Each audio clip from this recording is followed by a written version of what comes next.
Union du vide, chapitre 2, Réseau fantôme, deuxième partie. À son arrivée au travail, la transition fut immédiate mais pesante.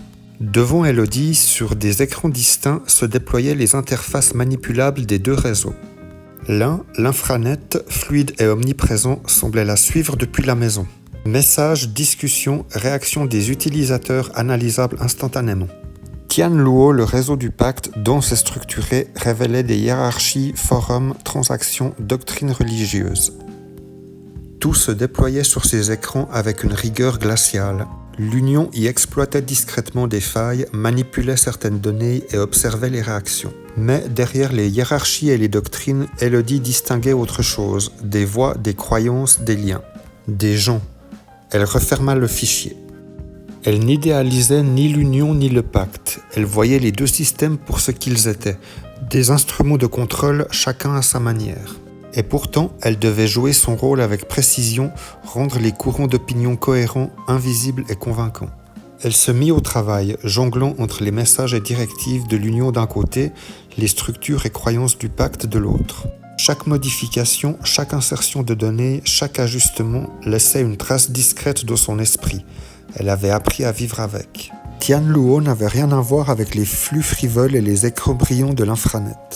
Tout y était lié. Commerce, enseignement religieux, forums de discussion, identité civique et spirituelle. Mais cette densité cachait la manipulation. Derrière les rituels et doctrines, tous les mots, gestes et interactions étaient encadrés par des règles morales strictes. Encadrement, contrôle, surveillance. Dans cet écosystème fermé et imprégné de croyances, Elodie percevait parfois ce que l'infranet effaçait soigneusement. Une autre façon de voir ce monde qui nous lie. D'autres certitudes, pas nécessairement meilleures mais réelles. Ses mains glissaient sur les commandes, efficaces et précises, mais quelque chose en elle résistait imperceptiblement. Elle ressentait une certaine raideur dans les épaules et retenait inconsciemment sa respiration.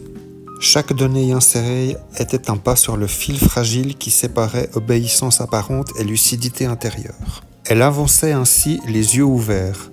Les deux systèmes n'étaient pas des idéaux, juste des cages différentes qui cherchaient à faire oublier le monde tel qu'il est.